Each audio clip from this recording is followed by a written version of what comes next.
Olá, boa noite. Veja no Brasil TV.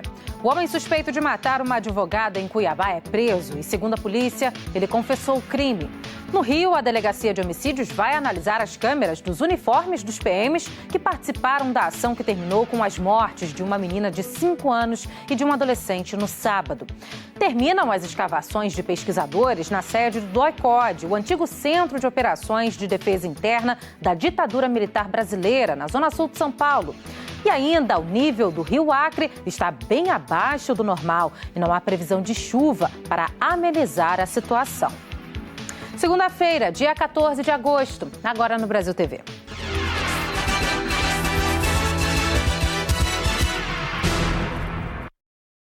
A polícia de Cuiabá prendeu o homem suspeito de assassinar uma advogada neste fim de semana. O corpo da mulher foi encontrado dentro do carro após o irmão dela usar um aplicativo de busca de celular. Segundo a polícia, o suspeito confessou o crime. Oi, Marcele. O homem confessou que saiu com a mulher, mas disse que a morte dela foi um acidente. A mulher foi encontrada morta no banco de trás do carro dela em um parque florestal aqui em Cuiabá, após o irmão da vítima ter rastreado o celular dela. A advogada Cristiane Castrilon da Fonseca Tirloni teria sido espancada e asfixiada. De acordo com as investigações, Cristiane foi a um bar na noite de sábado, onde teria conhecido um homem. Os familiares não conseguiram mais contato e começaram a procurá-la. O rastreamento do celular de Cristiane também apontou para a casa desse homem de 49 anos. Segundo a polícia, imagens de câmeras de segurança mostram ele dirigindo o carro da vítima, saindo da casa dele na manhã desse domingo. E ainda na casa foram encontrados diversos indícios do crime. A OAB lamentou a morte da advogada Cristiane, que tinha 48 anos. Volto com você, Marcele. A Polícia Civil de São Paulo investiga a morte de uma mulher hoje de madrugada em Ribeirão Preto, no interior do estado. Disparos aconteceram às 3 horas da madrugada numa das principais avenidas aqui de Ribeirão Preto. Câmeras de segurança registraram o momento em que o policial que estava fora de serviço, parou a moto. Outra motocicleta com 2 rapazes parou ao lado dele. O policial, que não teve o nome divulgado, sacou a arma. É possível ver que o policial atirou várias vezes quando os 2 homens saíram com a moto. Júlia Ferraz, de 27 anos, estava no canteiro central da avenida. Ela foi atingida por um dos disparos e caiu. A jovem morreu antes da chegada do socorro. Os 2 homens que estavam na motocicleta também foram atingidos, um no pé, o outro na perna. Um deles acabou de ser liberado aqui da delegacia e já foi para casa. O outro está no hospital e espera para passar por uma cirurgia. O policial militar continua detido aqui na Central de Flagrantes de Ribeirão Preto. O advogado dos 2 rapazes disseram que eles estavam procurando uma festa para ir, que não tem passagem pela polícia e que nenhuma arma foi encontrada com eles. A Secretaria Estadual da Segurança Pública de São Paulo divulgou apenas que o caso está sendo registrado como homicídio. Em Goiânia, um advogado foi baleado dentro do carro no fim de semana. Ele estava com um filho que por pouco não foi atingido. A imagem da câmera mostra o Honda Civic estacionado e um menino descendo dele. Ao mesmo tempo, um Ford Fiesta passa pela rua. O passageiro coloca o braço para fora e atira. Na sequência, o homem corre em direção ao carro branco e segue disparando. O menino se joga no chão, atrás do veículo, para não ser atingido. Graças a Deus, essa criança não foi atingida em nenhum local, mas ambos correram grande risco. Graças a Deus, os 2 estão vivos.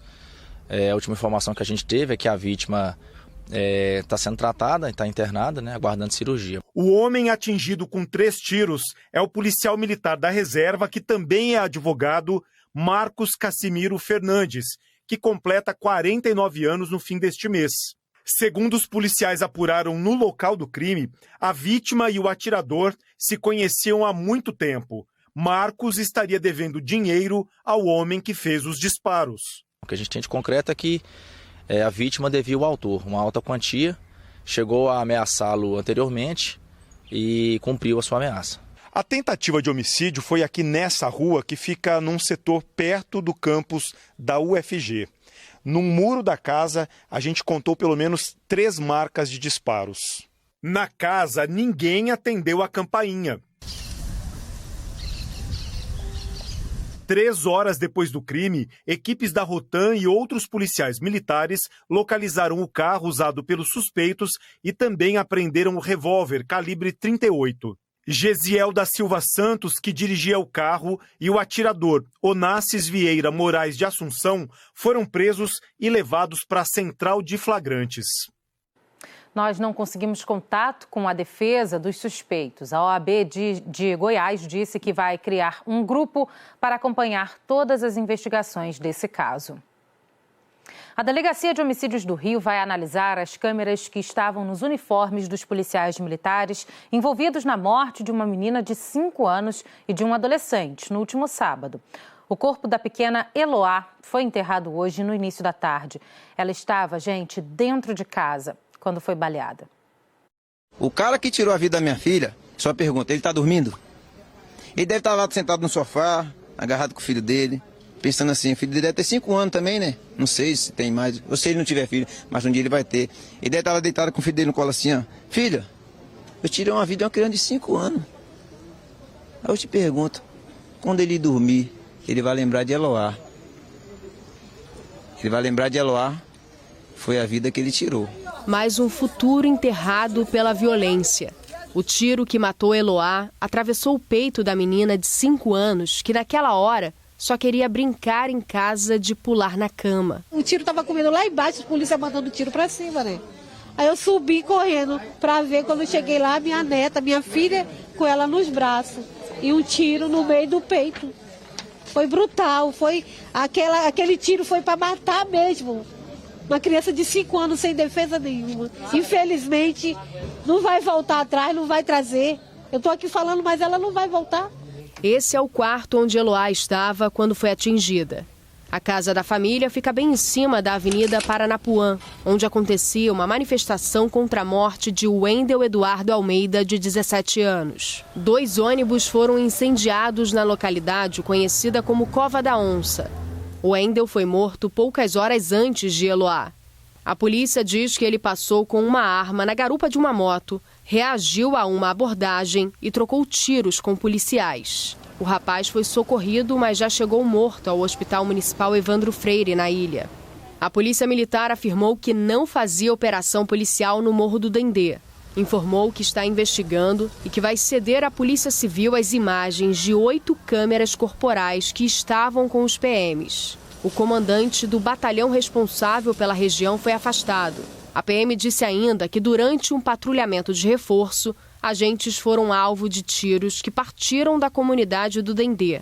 Em depoimento na Delegacia de Homicídios da capital, o mototaxista que estava com o Wendel na garupa disse que sabia da ligação do jovem com o tráfico de drogas da região. Ele contou que o Wendel pediu uma corrida depois do baile do Morro do Dendê. O mototaxista contou que viu os policiais militares pelo retrovisor na rua Paranapuã e ouviu um disparo de arma de fogo.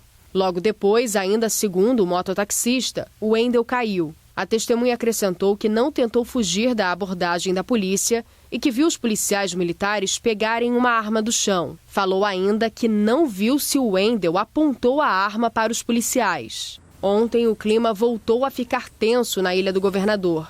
Um grupo de pessoas chegou a atear fogo em objetos, interditando parte da Avenida Paranapuã. Em menos de uma semana, um adolescente e uma criança foram mortos em comunidades do Rio. Tiago Flauzino, na Cidade de Deus, e Eloá, no Morro do Dendê. Assassinatos que revoltaram as famílias e os moradores das comunidades onde Eloá e Tiago moravam. Crimes que repercutiram em todo o país. Desde a semana passada, a gente vem pedindo uma entrevista com o governador Cláudio Castro, mas até agora, Castro preferiu não se pronunciar sobre as mortes. Eles acham que tudo que mora em comunidade é gente do mal. Não é, tem gente do bem, tem gente de direitos. Se mora na comunidade que nós precisamos. E eu quero justiça por isso. Vou querer justiça, que isso não vai ficar assim. Deus vai fazer a justiça. A Polícia Militar do Rio disse que, além do procedimento instaurado pela Corregedoria da Corporação, colabora integralmente com as investigações da Polícia Civil. O governo do estado enviou uma nota onde diz que vem investindo em tecnologia e treinamento para as forças de segurança e que houve redução nos crimes contra a vida. O Ministério dos Direitos Humanos e da Cidadania afirmou que vai marcar uma reunião com as ouvidorias de polícia do Rio de Janeiro e de outros estados para tratar de mortes de crianças e adolescentes em operações policiais. A data ainda está sendo definida.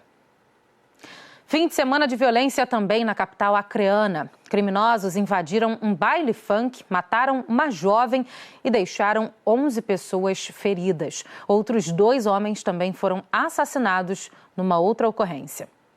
Na tarde deste domingo, ainda era possível ver no chão do local onde o baile funk acontecia, na noite de sábado, as marcas do ataque, ocorrido por volta das 11 da noite, no bairro Floresta Sul. Segundo a Polícia Militar, parte do grupo criminoso entrou aqui no Parque das Acácias, onde a festa era realizada, pela parte de trás, enquanto outras 2 pessoas ficaram aqui na frente, armadas, em motocicletas. Alguns minutos após a invasão, os criminosos atiraram nas pessoas e, de acordo com relatos, teriam gritado o nome de uma facção criminosa. Houve ainda troca de tiros com seguranças do local e o grupo fugiu após o ataque. Vários vídeos que circulam nas redes sociais mostram as pessoas correndo e jovens caídos no chão. Giovana Santos de Lima, de 20 anos, morreu e outras 11 pessoas ficaram feridas e foram levadas para o pronto-socorro de Rio Branco, 2 em estado grave. Também no sábado, 2 homens foram assassinados a tiros nos bairros Boa União, região da Baixada da Sobral, e na Baixada da Bitaza. Gabriel Ferreira Fernandes, de 19 anos, foi morto com pelo menos 6 tiros no final da tarde. Ele estava na rua 3 de agosto com amigos, soltando pipa, quando um homem chegou em uma motocicleta, tentou atropelá-lo e, em seguida, sacou uma arma e atirou. Um rapaz que estava próximo também ficou ferido. À noite, Michel Oliveira da Silva, de 27 anos, teve a casa invadida na Rua Peru, na Baixada da Bitaza. Ele estava com um amigo quando foi chamado em frente de casa. Ao saírem, foram baleados pelos criminosos. Segundo a perícia, Michel foi assassinado com 7 tiros e os suspeitos fugiram. Segundo a Polícia Civil do Acre, as imagens das câmeras de segurança próximas aos locais onde ocorreram essas mortes estão sendo investigadas. 4 pessoas da mesma família morrem em um acidente na BR-222, no Maranhão. O acidente foi pouco depois das 7 horas da manhã, no trecho da BR-222, entre Arari e Vitória do Mearim. O caminhão que seguia no sentido São Luís bateu de frente com um carro que vinha no sentido São Luís-Santa Inês. 4 pessoas que estavam no carro morreram na hora e uma 5ª vítima ficou gravemente ferida e foi trazida aqui para o Hospital Municipal de Vitória do Mearim. Os corpos foram levados para o Hospital de Arari. Todas as vítimas são da mesma família. O motorista do caminhão, quando os policiais militares chegaram ao local, ele já havia fugido. A carga de milho que era transportada pelo caminhão ficou derramada perto do acostamento. De Vitória do Mearim, Erisvaldo Santos para o Brasil TV. Em Brasília, a Polícia Civil fez uma perícia na lancha que pegou fogo no Lago Paranoá após uma explosão no motor durante o abastecimento. 3 pessoas que estavam na embarcação ficaram feridas, incluindo uma criança que teve queimaduras em 70% do corpo. A lancha continua atracada e isolada no local onde ocorreu o acidente. A explosão foi em um posto náutico de combustível, à margem do Lago Paranoá, dentro do Cotamil, no setor de clubes esportivos sul. Pela manhã, foi feita a perícia da Polícia Civil, que deve apontar as causas da explosão. Testemunhas disseram que o piloto parou para abastecer a embarcação. Quando o serviço foi finalizado, ele ia embora. Mas a lancha não funcionou. Ainda de acordo com as pessoas que presenciaram o acidente, o piloto então encostou a embarcação ao lado do posto e tentou mais algumas vezes ligar a lancha. De repente, houve uma explosão no motor e a embarcação começou a pegar fogo. Isso aconteceu perto de 6 da tarde de ontem. Os funcionários do posto usaram extintores de incêndio para combater o fogo até a chegada do corpo de bombeiros. As chamas foram controladas rapidamente, mas 3 vítimas que estavam na lancha ficaram feridas e foram levadas para o Agarram, referência no atendimento a queimados. Segundo os bombeiros, um homem de 68 anos sofreu queimadura no braço. Outro homem de 42 anos teve queimados os braços, as pernas e o rosto. O caso mais grave foi de um menino de 9 anos que sofreu queimaduras em 70% do corpo, no rosto, tórax, braço e pernas. Testemunhas contaram que com a explosão ela foi arremessada para o alto e caiu dentro do local que pegava fogo. O pai pulou para socorrer o filho. Outras 4 pessoas que também estavam na lancha não se machucaram. A primeira DP da Asa Sul investiga o caso. O delegado afirmou pela manhã que a família das vítimas está abalada e que vai esperar mais alguns dias antes de pegar os depoimentos. Testemunhas também vão ser ouvidas em breve. O delegado disse que vai aguardar o laudo da perícia, que será determinante para identificar o que causou o acidente.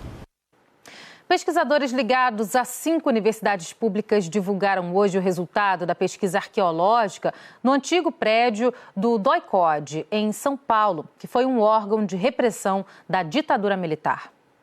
Foram 13 dias de escavações em busca de vestígios do horror, relatado por quem ficou preso aqui e conseguiu sair com vida. Tive muita sorte. Emílio Uric participou do movimento estudantil e da luta armada durante a ditadura militar. Ficou preso durante 1 mês no local onde funcionava o extinto DOI-CODE, Destacamento de Operações de Informação, Centro de Operações de Defesa Interna em São Paulo, um órgão criado pelo governo federal durante a ditadura para reprimir opositores. Eu ajudei os pesquisadores no sentido de identificar os espaços onde eram realizadas as torturas aqui nesse local. O senhor foi torturado aqui?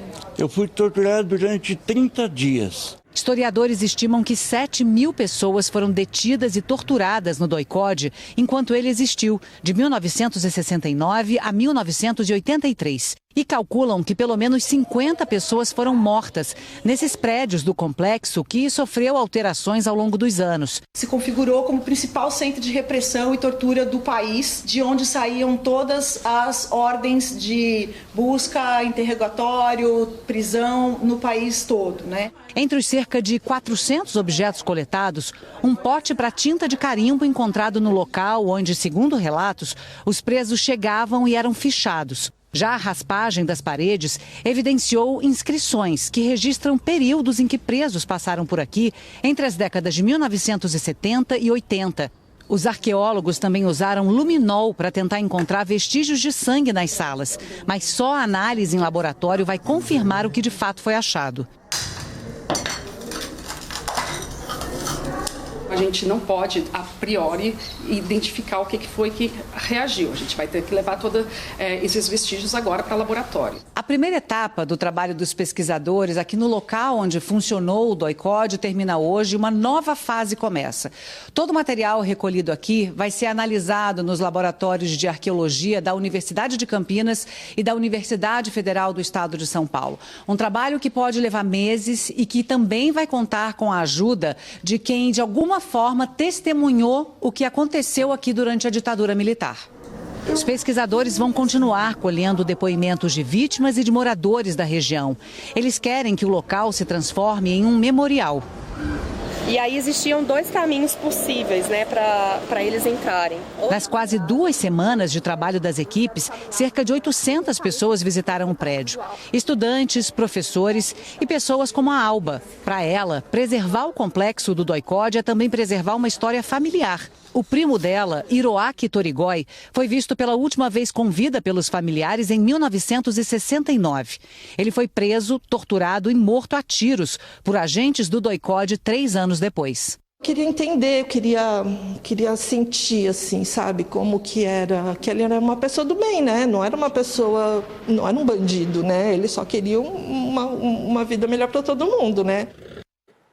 O corpo do padre José de Souza Carvalho, de Itaguara, que estava desaparecido desde o dia 4 de agosto, a gente mostrou aqui no Brasil TV, foi enterrado ontem. Ele foi localizado na cidade de Itaúna, na sexta-feira, e a polícia de Minas investiga as circunstâncias da morte. A Cláudia Mourão tem mais informações. O que a gente sabe até agora é que essa investigação começou desde o desaparecimento do padre Carvalho, no dia 4 de agosto. Quando a família comunicou à polícia, então a investigação já começou.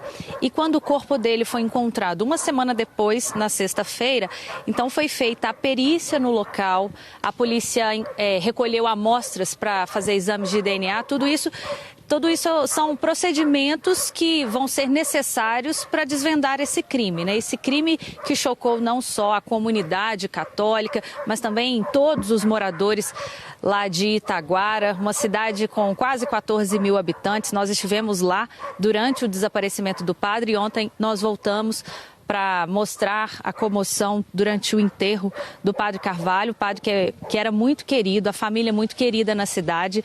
Esse caso, gente, começou, como eu disse, no dia 4 de agosto. O padre, ele morava sozinho com o pai. Então, ele cuidava do pai dele, um senhor de 88 anos, o seu Divino.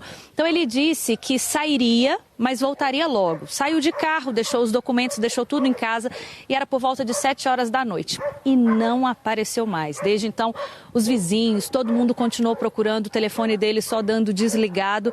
E aí, o desfecho dessa história foi o corpo, então, encontrado na MG 431, que é a estrada que liga Itaúna a Itatiaia-Sul. O corpo dele foi encontrado perto de um córrego abandonado ali.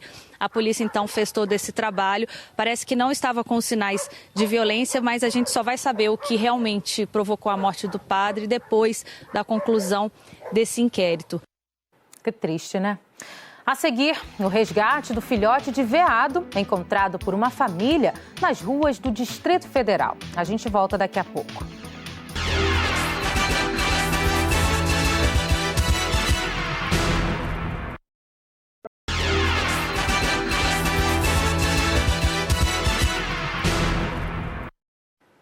Brasil TV de volta falando do nível do Rio Acre, que marcou pouco mais de 1,5 metro. E a situação da seca pode se agravar ainda mais, já que não há previsão de chuva nos próximos meses. O Rio Acre segue em níveis preocupantes. Na última medição, feita pela Defesa Civil Municipal, o manancial marcou pouco mais de 1,5 metro. E as previsões para os próximos meses não são nada animadoras. Isso porque não há indicativos de chuvas significativas que possam mudar esse cenário. Nós temos todo o restante do mês de agosto, todo o mês de setembro e ainda o mês de outubro. Então nós estamos com níveis bastante preocupantes, baixos, inclusive já menor do que a mesmo período do ano passado, e a tendência é que ele baixe ainda mais. O ano passado, vale lembrar que ele bateu um recorde de 1,25 m. Nós estamos com 1,69 m agora. Até o dia 2 de outubro, que foi essa marca menor de toda a história em 2022, nós poderemos estar com a mesma marca ou até menos ainda. Por isso as ações precisam serem feitas e estão sendo realizadas para minimizar os impactos dessa seca severa. A capital passou 41 dias sem chuvas. Em abril desse ano, o rio atingiu 17 metros e 72 centímetros, a segunda maior marca de toda a história. O que, segundo os especialistas, não é um bom sinal. Isso reflete exatamente os eventos extremos, né? Nós temos um nível de rio muito alto, como você disse, é a segunda maior cota mais alta de toda a história, aconteceu agora em 2023, perdendo apenas para 2015, e nós temos também níveis muito baixos. Isso é preocupante sim, porque na realidade nós estamos numa transição de fenômenos, né? Do El Niño para o Laninha. Então isso indica que nós teremos eventos extremos mais severos, tanto de cheia quanto de seca, e é exatamente isso que está acontecendo. Isso nos leva ao alerta de que agora em 2023 nós poderemos inclusive ainda bater o recorde negativo de marcas do Rio Acre. E a gente encerra com o trabalho da Polícia Ambiental do Distrito Federal, que resgatou um filhotinho de veado que estava perdido. O filhote foi encontrado por uma família que acionou a polícia para fazer o resgate no sábado.